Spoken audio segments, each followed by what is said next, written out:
This is kind of an introduction to the terminology. When we start looking at the glaze recipes, then I'll refer you back and I'll say, remember we talked about nepheline cyanide was this or whatever, and so here's why it's in this glaze. So this is kind of get you a little familiar with it, so that later on we can talk about them more. Gerstly borate, you've probably all heard of that one. Gerstly borate was actually named after a miner, Mac Gerstly, who found this deposit out in California. And it's a deposit of naturally occurring boron minerals, boron-containing minerals. And it was later, his claim was later bought out by U.S. Borax, you know, the 20 mule team borax, and borax is another boron-containing mineral. But this wasn't available in such enormous quantities as borax, but it was great stuff. And it was really very impure. It was like boron-containing dirt. It has a lot of impurities in it, and it varied a lot. Every time they dug a shovel up of it, it was different composition than the previous shovel. But it was like magic because it does such great stuff in a glaze. Have any of you or all of you worked with it before? It's like magic. Because for one thing, it contains a very fine clay, so that when you put it in a glaze, your glazes don't settle out. It's great. It also is, and here's a case where boron oxide is a weird ingredient because it's a flux. It's also a stabilizer, and it's also a glass former. So if you put a lot of boron in a glaze, it's actually making additional glass. It's making a boron glass, and it's keeping the glaze from being too runny, and it's helping to melt the glaze. And in addition, it has this great property that in the bucket, it keeps the glaze from settling out. So it's like magic stuff. And so it's used a lot at Cone 6. Tremendous amount of Cone 6 recipes have it in it because it's perfect. You put some boron oxide or put some Gerstly borate in it, 20% or whatever, and you've got a Cone 6 glaze. It's great stuff. It has some defects, some shortcomings, but overall it's like magic. And then of course a few years ago they closed the mine, and the problem was that U.S. Borax decided it wasn't economic to keep the mine operating because the only people using it were potters. Well, who cares about potters? So because industry didn't want it because it was too variable. Every time you opened up a bag, it was different. So industry didn't want it, but then Laguna Clay Company bought what was left of the mine, and Laguna Clay now owns the stockpile, and they still said, last thing I heard, they still have a lot of it left. They're not actively mining it anymore, but they have a lot of it. But for a while there, it ran out, and everybody panicked. Because I knew a potter in Maine, a production potter, all of their glazes were based on Gerstly borate. They were making their livelihood from their pottery, and all of a sudden they couldn't get Gerstly borate anymore. So they basically shut down. So then, in the same way, several companies came forward and said, here's an opportunity to make some money. We'll make a substitute for it. And one of the ones they came up with is Gillespie borate, and the other one there is Laguna borate. So these were commercial substitutes, again, mixtures of chemicals, mixtures of ingredients that were intended to behave like Gerstly borate. Gerstly borate came right out of the ground, but these were mixes of things that they put together that would function about the same, and they were pretty good.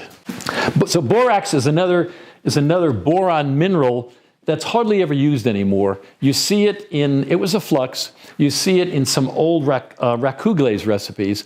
The problem was, when the borax melted, it also bubbled up and turned into foam because it contained water. So right at the same point where it melted, it was giving off water and creating foam.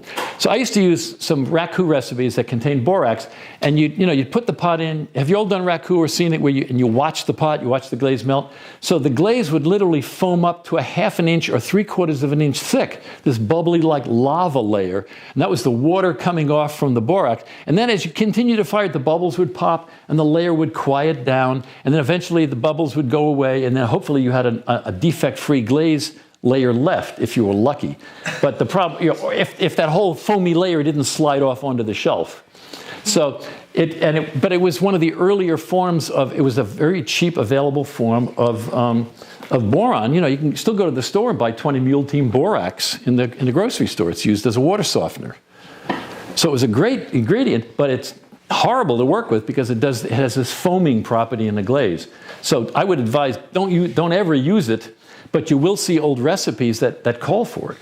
And colemanite, that was that mineral I just referred to. That was another boron mineral that gave you this flux. You're using boron as a flux, and colemanite isn't really available anymore. But again, you'll see it in recipes. If you see a recipe that calls for colemanite, you can probably try substituting Gerstli borate for it just directly as a starting point. You may have to do some testing, but you can probably substitute it directly. Borax, I don't know. I'd have to do some calculations to really work out how equivalent it would be. But colemanite, you can probably just substitute Gerstli borate as a starting point and see, do some testing to see if it's close enough. Okay? Okay. Next one is soda ash. And this is sodium carbonate. This is a source of sodium as a flux. This is a really simple compound. This is by the way, this is an industrial product. This is not mined. I mean, they dig it up, but this is produced as a very pure chemical product. So this is a great raw material. It's really cheap. This is also called washing soda. You can buy this in the grocery store in big bag, because this is also used as a water softener. This is a major ingredient in your dishwasher detergent. If you have an automatic dishwasher and that heavy, you have the powder form that's heavy. The reason why it's heavy is it contains a lot of soda ash. It's a water softener. But it also is a great source of sodium, one of those fluxes again we want. One of the problems with it is that and I have mentioned this before, is that it dissolves in water. And in general, as a general rule, we do not want ingredients in glazes that dissolve in water.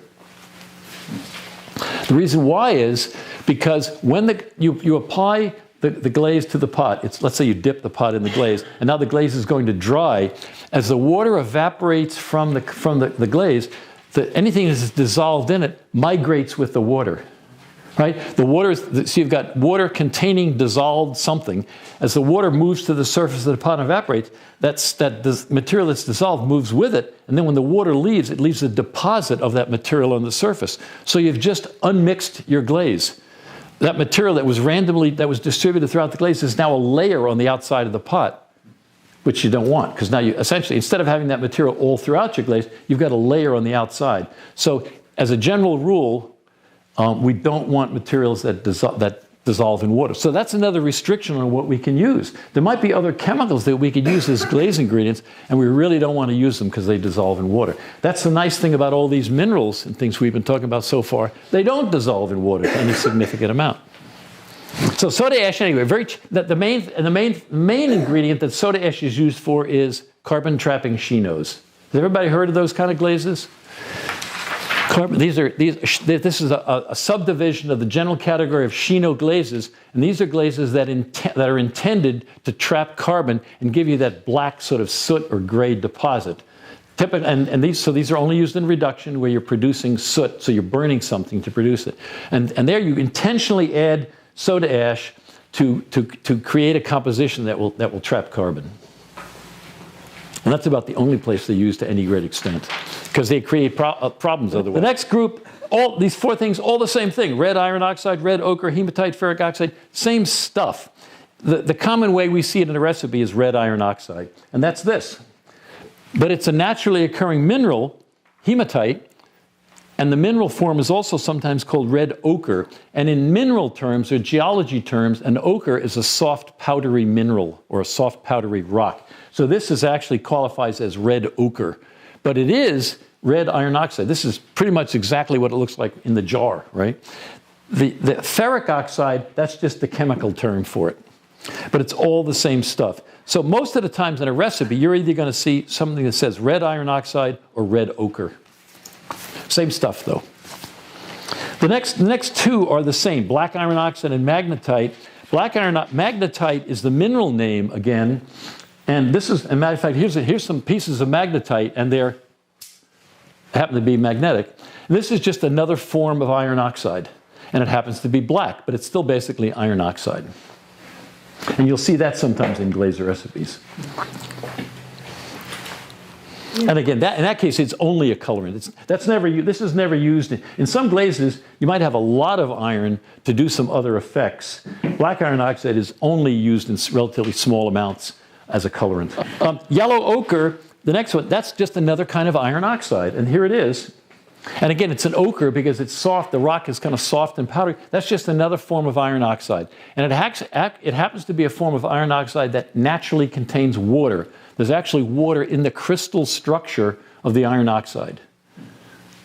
And this is an ochre, and again, it can be a mixture. It can be a mixture of minerals, so it's actually a rock name, but it's basically iron oxide. And you might say, well, okay, now why do I need all these different forms of iron? Well, one of the things we haven't talked about as a glaze ingredient, and I talk about it in some of my other workshops and things, is the fact that we don't think about it, but impurities play a really important role in glazes. Because of all the properties that a glaze have, and we talked about some of them before, in the bucket and on the pot and everything, the most significant property to salt changes in composition is color. Color is incredibly sensitive to small changes in composition. So one of the reasons why we might use different sources for the same thing is the impurities that are actually in it. We don't even know what they are necessarily, but the impurities that are in that raw material that give us a certain color. And a classic example of that is, I've got a recipe, and as a matter of fact, we looked at it earlier in the thing. I had this, one of the first pages was I had this recipe for green crackle. And if you notice at the bottom, the colorant was yellow ochre. Because in that recipe, if I use yellow ochre as the source of iron, I get a greenish yellow, a yellowish green. If I use red iron oxide, I just get a green. And that's due to the different impurities that are in here that modify the color a little bit. I don't even know what they are offhand, but there's something in addition to the iron that changes the color enough. And our eyes are incredibly sensitive to changes in color and changes in hue and intensity. So a little tiny bit of impurity in something can affect the color. So it might not change it from green to red, but in this case, and I've done the experiment, I've substituted other forms of iron. I really like the green crackle with the yellow, with the yellow ochre, because it gives me this sort of olivey colored green rather than a bluish green. Now it's still green and it's still about the same intensity, but you can see the difference. You can see that this is kind of an olivey green and the other one is more of a bluer green. And so, and that's all, and ideally I'm putting in the same amount of iron, but there's something else in there, titanium or something else that's a little impurity that's affecting the color. So that's another reason to think about alternative sources for the same thing, is what else is coming along with it that you may not think about. What other impurities? The next ingredient, rutile, that's a mineral. And this is primarily used as a colorant. And this is, if you look at the sample over here, it's these dark crystals that are in the rock. And rutile is primarily titanium oxide, but it also contains a lot of iron. And this is another material that when you dissolve it in a glaze, it can sort of add, the iron can contribute a color, kind of a yellowish brown color, but because it contains titanium oxide, you also get some of this watery, marbling, multi-glass effect. So it also gives you some of this sort of optical variation effect. So it's strictly a glaze additive. It's just a modifier for glazes, primarily for color or for visual texture. Next, this is a whole category of ingredients, are frits. Frits basically are powdered glasses. And here's a case where this is really an industrial ingredient. A lot of ceramic industry, they don't want to use naturally occurring minerals because they vary too much.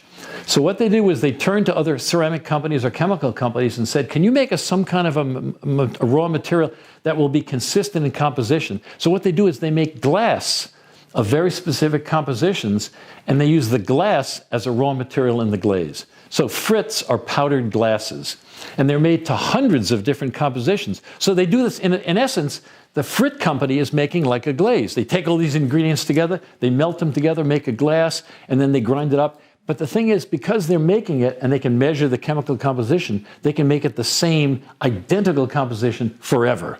So even though the raw materials may be varying, they can analyze it and always guarantee the same product, and that's what industry loves. So if the industry wants an ingredient for a glaze, they can buy a certain frit, and they will, now and 30 years from now, it will always be the same, and that's what they need. So in a way, there's a case where we are lucky to have the availability of frits, because they can be used in a lot of different glazes as an ingredient for a glaze, and they're always going to be the same. It doesn't matter where you buy them from, it doesn't matter the source, it doesn't matter when. Now, they are a little more expensive because they're a pre-manufactured product, And they have other disadvantages, like they tend to settle out in a glaze very quickly. And have you ever seen a glaze that turns into like concrete on the bottom of the bucket? Well, frits love to do that. So if you have a glaze that has a lot of frit in it, it can turn into concrete on the bottom. Because it's like fine, if you think about it, it's powdered glass. It's like fine sand, and it just goes crump to the bottom. But the other thing is some glazes are nothing but frit. A lot of frits are, in fact, low fire glazes. They're cone 06 glazes. They've got everything they need. It's a glass. And so if you buy commercial, does anybody work here with earthenware glazes? Earthenware low temperature? Okay, yes you do. If you buy commercial low temperature glazes, they contain frit and colorant and a brushing aid. That's it. And they didn't mix things. There isn't a mixture of ingredients there. There's just the frit, which has already been mixed and already fired and already powdered. That is the glaze. They've already made it. But they make great ingredients for glazes. So a lot of cone 6 glazes use frits as one of the ingredients because it helps get the melting started. They're earthenware glazes, and now I'm going to fire them at cone 6. So at cone 6, they start melting before I even get to cone 6. Well, that's what I want. I want a glaze. I don't want a glaze that melts all of a sudden like ice melts and goes boom and becomes liquid. Ideally, what I want when I fire a glaze is a glaze that gradually melts and some of the ingredients dissolve and it melts a little bit more and it melts a little bit more. And finally, when I get to the final temperature, it's done. And so frits are great because kind of like the wolastanite we talked about before, they start melting early and then they start dissolving some of the other ingredients. So they make great glaze ingredients. Now, they're typically used at cone 6 as an ingredient. They're used a lot less at cone 10 because I don't need to, because cone 10 firings typically last longer and you're going to a higher temperature. So I'm not worried about getting melting starting earlier. But for earthenware glazes, they can be the whole glaze, or for cone 6 glazes, they can be a significant portion, and they're great. But they are a little more expensive, and they do settle out really hard. The next two, pumice and volcanic ash, two different terms for the same thing. And the neat thing about this is, if you think about volcanic lava, have everybody heard of obsidian, this naturally occurring volcanic glass? That's kind of like a high temperature glaze. It's got everything it needs to form a glass. Only we call it a rock. So why can't I use it as a glaze ingredient? Well, you can. So I can take pumice or volcanic ash. Like if you have a big supply, if you happen to be out by where Mount Helens were and you have a big barrel of ash, you can make great glazes out of it.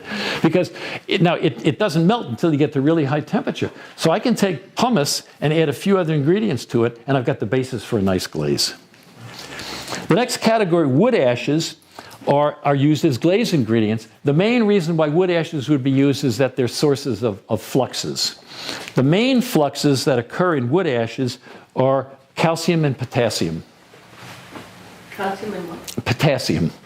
There's a little bit of sodium and there's a little bit of everything else, magnesium, strontium, barium, you name it. But mainly, the big ones are calcium and potassium. So wood ashes are a great source of flux. Now that's all they contain. They really contain not much silica and not much stabilizer. They're primarily used as a source of fluxes. The problem with wood ashes is they vary incredibly in composition, from wood to wood and even location to location. So if you want to experiment with them, what I suggest is get a fairly large quantity and mix it up so that at least it's not changing composition as you're playing with it. So save a bunch and get a barrel full of it and mix it all up and blend it and screen it so that you've got a uniform stuff to work with. Because you don't want to get halfway through your experiments and then run out of wood ash and you go to your fireplace and you get some new wood ash and it's not the same. I mean, to give you an example, there's a potter I knew, Japanese potter, who only used the wood ash in his glazes from red pine that grew on north-facing slopes. Because if you think about it, it makes sense. The red pine trees growing on the south-facing slopes would have a different climate. So they might absorb different minerals from the ground. And the red pine would have a different biology system, so it would absorb different minerals than an oak tree. And what he claimed was that he got certain colors in the ash deposits and in his glazes that he could only get from the red pine on north. Now maybe that's getting a little specialized, but he would, and I've never saw it firsthand examples, but that's what he claimed was the fact that the north-facing slopes and the red pine gave him a particular color from the ash that he liked in his glazes. And that's one of the things you'll see in some glaze recipes. They call for washed wood ash or unwashed. Just to make, like I say, remember, nothing's simple, right? You just can't use wood ash. Oh, no. You got to have two subcategories of wood ash. So washed or unwashed. So if you wash wood ash, what they mean is you literally rinse it with water and you remove some of the fluxes because they dissolve in water.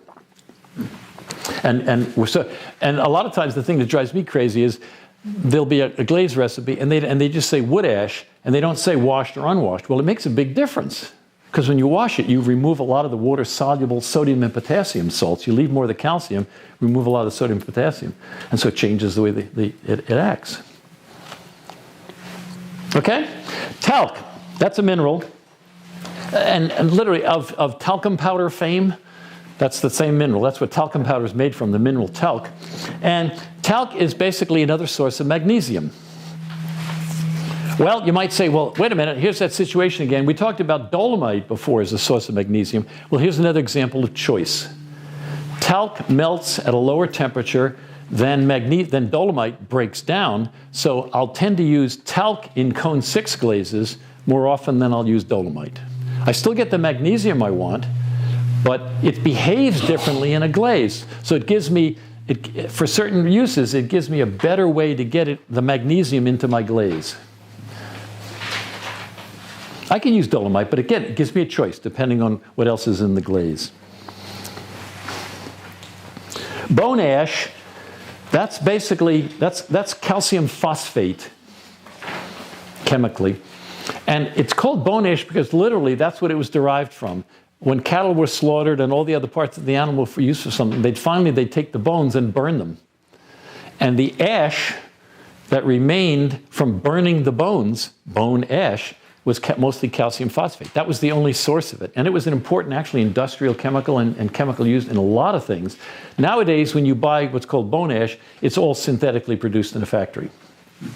Years ago, I had a workshop that I gave, and we were mixing up glazes, and one of the women in the glaze was a vegan, and so she didn't want to have anything to do with bone ash. And I had to assure her that this wasn't actually produced from bones, that this was it was produced from mineral starting materials, had nothing to do with bone or animal production. It was completely produced from naturally occurring minerals, but the name stuck. And the last one I included here, just because it's one of those weird terms that you hardly ever see, but occasionally it shows up, so I wanted to at least have you hear about it, called plastic vitrox. This is a rock that occurs in California, and somebody owns a lot of it, and they're trying to sell it to you. So they'll literally publish recipes with it and say, oh, I got this great glaze with plastic vitrox. And there's nothing special about it at all, except that you're helping to make their boat payments in California by buying it. And it basically is like Cornwall stone, or one of the, it's a powdered rock, kind of like granite, and it contains a bunch of fluxes, and it's nothing special. But just so you know what it is. And so it would primarily be used as a source of fluxes, plus a bunch of other stuff that comes with it. But as I say, there's no advantage to it, unless you want to patronize American sources versus British. If you have something against the Brits and you really want to boycott Cornwall stone, then this is a good alternative. Okay?